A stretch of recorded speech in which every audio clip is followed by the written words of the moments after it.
ગુજરાતમાં આપનું સ્વાગત છે। સૂત્રાપાડાના પ્રેશનવડા ગામે વરસાદ માટે વૈદિક પરંપરા મુજબ વરુણ યજ્ઞ અને પર્જન્ય યજ્ઞ યોજાયો। ગીર સોમનાથ જિલ્લામાં વરસાદના લાંબા વિરામને કારણે ખેડૂતોની ચિંતા સતત વધી રહી છે। પ્રથમ વરસાદ બાદ મેઘરાજાએ ફરીથી વિરામ લેતા ખેતરોમાં ઉભેલા પાક પર સંકટના વાદળો ઘેરાયા છે। મગફળી સહિતના ખરીફ પાકને તાત્કાલિક પાણીની જરૂરિયાત ઊભી થઈ છે, જ્યારે નદી નાળા, તળાવો અને કૂવાઓના જળસ્તરમાં પણ ઘટાડો નોંધાઈ રહ્યો છે। આવી વિકટ પરિસ્થિતિમાં સૂત્રાપાડા તાલુકાના પ્રેશનવડા ગામના ગ્રામજનોએ પ્રાચીન વૈદિક પરંપરાને અનુસરી ભગવાન વરુણને પ્રસન્ન કરવા માટે વિશેષ વરુણ યજ્ઞ અને પર્જન્ય યજ્ઞનું આયોજન કર્યું હતું। યજ્ઞ દરમિયાન ગામના ભૂદેવો અને બ્રાહ્મણોએ વૈદિક મંત્રોચ્ચાર સાથે વિધિવત પૂજન અર્ચન કર્યું હતું। વિશેષ રીતે જળમાં બેસીને વરુણદેવ અને પર્જન્ય દેવને આહુતિ અર્પણ કરવામાં આવી હતી। સમગ્ર વાતાવરણ વૈદિક મંત્રોના નાદથી ગુંજી ઉઠ્યું હતું અને ગ્રામજનોએ શ્રદ્ધા અને ભક્તિભાવ સાથે યજ્ઞમાં ભાગ લઈને સારા વરસાદ માટે પ્રાર્થના કરી હતી। આયોજકોના જણાવ્યા મુજબ વેદ, ઉપનિષદ અને પુરાણોમાં વરસાદ માટે વરુણ યજ્ઞ અને પર્જન્ય યજ્ઞનું વિશેષ મહત્વ દર્શાવવામાં આવ્યું છે।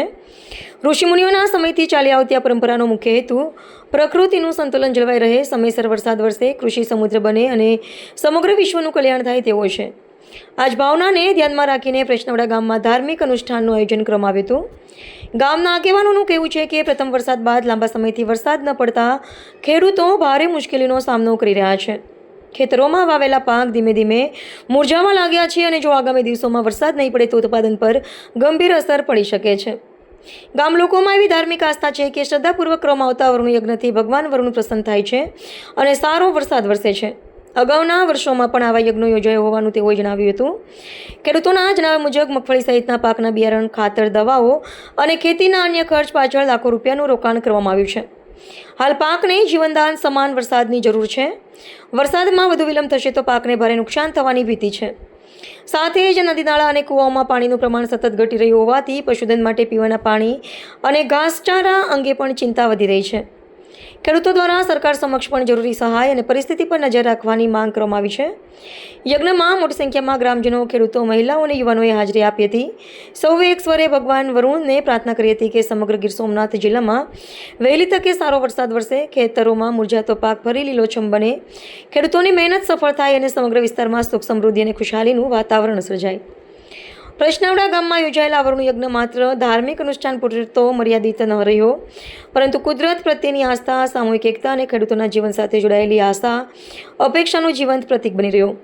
હવે સમગ્ર વિસ્તારના ખેડૂતોની નજર આકાશ તરફ છે કે મેઘરાજા વહેલી તકે મહેરબાન બને અને વરસાદથી ધરતીને તૃપ્ત કરી ખેડૂતોના ચહેરા પર ફરી સ્મિત લાવે। અને ખેડૂતની પરિસ્થિતિ તો બહુ નબળી છે, પાકમાં બહુ નિષ્ફળ જાય એમ છે। વરસાદ ન થાય તો બહુ ગંભીર હાલત છે અને નદી નાળામાં પણ ક્યાંય પાણીની સંભાવના નથી, કૂવામાં પાણી ઓછા છે અને આ ખેડૂતને સરકાર જો કંઈક ધ્યાન દે અને એમાં કંઈક સહાય કરે તો વિશેષ સારું છે। અને એને વિનંતી કરવામાં આવે કે ભાઈ જો વરસાદ ન થાય તો અમારો બધો પાક નિષ્ફળ જાય એમ છે।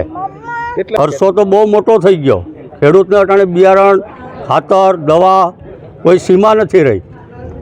અને ખેડૂતને સાંભળું જો ઉપરવાળો પણ નહીં જોઈ ને સરકાર પણ નહીં જોઈ તો અમારું બધું નિષ્ફળ જાય એમ છે। યજ્ઞો કરીએ, યજ્ઞથી ભગવાનને રીઝવીએ, માતાજીના નામ લઈએ, માતાજીના શરણમાં હાથ જોડીએ અને એનાથી દયાથી જો થઈ જાય તો અમે એને નિમંત્રણ કરીએ। અમારા સમસ્ત પ્રેશનવડા ગામ દ્વારા વરુણ યજ્ઞ, પર્જન્ય યજ્ઞનું આયોજન કરવામાં આવેલ છે, કારણ કે અત્યારના સમયમાં જેટલું મનુષ્યને જલની જરૂર પડે છે એવું આપણી ભૂમિને પણ જલની જરૂર પડે છે।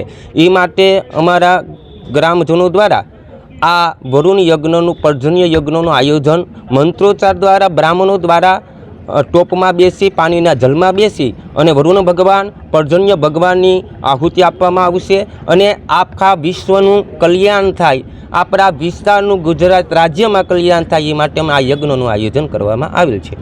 આ વરુણ ભગવાન આ પહેલાં ગૌતમ આદિ સપ્ત આપણા ઋષિઓ થઈ ગયા, ઋષિઓ દ્વારા જલમાં બેસી અને આ આહુતિ આપવામાં આવતી। વરુણ ભગવાન, પર્જન્ય ભગવાનનું આ વેદોમાં, ઉપનિષદોમાં અને શાસ્ત્રોમાં, પુરાણોમાં આની વિસ્તૃત માહિતી આપેલી છે। પરિસ્થિતિ બહુ ખરાબ છે, માલઢોરની, ખેડૂતની, મગફળીને બહુ પાણીની જરૂર છે। એ માટે અમે આ વરુણ યજ્ઞનું આયોજન કરેલ છે આખા ગામ વતી। ખેતરમાં કેવી છે પરિસ્થિતિ? બહુ ગંભીર પરિસ્થિતિ છે। કઈ રીતે? વરસાદ વગરની અટાણે મુલાજ બધી હુકાય છે, ખેડૂત બહુ મૂંઝવણમાં છે પરિસ્થિતિ બહુ ગંભીર છે. વરસાદ નહીં વરસશે તો પરિસ્થિતિ બહુ ગંભીર થઈ જાય. આજે અમારા ભૂદેવો દ્વારા અને ગ્રામજનો દ્વારા જે વરુણ દેવતાને રીઝવવા માટે યજ્ઞનું આયોજન કરવામાં આવેલ છે. એ યજ્ઞથી જે આ મુરઝાતી મોલાતને અત્યારે વરસાદની ખાસ જરૂરિયાત છે. તો અમારે એક વરસાદ થયો એ પછી વરસાદને નથી થયો તો એના માટે થઈ અને વરુણદેવનું યજ્ઞ કરવામાં આવેલ છે. ગયા વર્ષે પણ યજ્ઞ કર્યો હતો, એની પહેલાં યજ્ઞ કરવામાં આવ્યો. અને આ અનાદિકાળથી ઋષિમુનિઓ દ્વારા આપેલો સિદ્ધાંત છે કે વરુણદેવને રીઝવવાથી એનો નૈવેદ્ય કરવાથી વરસાદને આવવું પડે એમ છે. એટલે વરસાદ આવે તો અત્યારે ખેડૂતની હાલત બેહાલત થઈ ગઈ છે, કારણ કે વ્યાજમનો સમય હોય તો પાણીની જરૂરિયાત ઘણી બધી છે. તો જો મુરઝાતી મોલતને જીવતદાન મળે એ માટે જો વરસાદ થાય તો મુરઝાતી ખેડૂતને આનંદ મળે. અને આ યજ્ઞથી સચોટ બધાને વિશ્વાસ છે કે વરુણદેવ રીઝવશે અને વરસાદ આવશે. ન આવે તો આ વખતે પાણીની સમસ્યા મોટે પાયે રહી એમ છે, કારણ કે પહેલો વરસાદ એક થયો એ પછી વરસાદ નથી. એના કારણે પાણી માલઢોર અને પશુ પક્ષીને પણ નુકસાન થાય એમ છે. એટલે ભગવાનને પ્રાર્થના કરીએ, માતાજી ભવાની માતાજીના સાનિધ્યમાં એટલા માટે યજ્ઞ રાખેલો છે કે વરુણદેવને રીઝવીએ અને વરસાદ આવે અને આ વિશ્વનું કલ્યાણ થાય. શાસ્ત્રી શ્રી પ્રિતેશ કુમાર ગુણવંતરાય પુરોહિત આજના રોજ સમસ્ત પ્રશ્નાવડા ગ્રામ દ્વારા આ વરુણ યજ્ઞ પર્જન્ય યજ્ઞનું આયોજન કરવામાં આવેલ છે. ઋષિમુનિઓ દ્વારા ઉપનિષદોમાં વેદોમાં અને પુરાણોમાં આ યજ્ઞની મંત્રો 4 આપેલા છે. એ મંત્રના આધિથી અમે વૈદિક પરંપરા ઋષિ પરંપરા મુજબ આ યજ્ઞનું આયોજન કરવામાં આવેલ છે. કારણ કે મનુષ્યને જેટલી પાણીની જરૂર પડે છે એવી પશુ પક્ષીઓ પ્રાણીઓ અને આપણી ભૂમિને પણ જમીનને પણ પાણીની જરૂર પડે છે. પહેલાં આપણે વરસાદ થયેલો પણ તે આપણા ધાન્ય માટે ઓછો કહેવાય.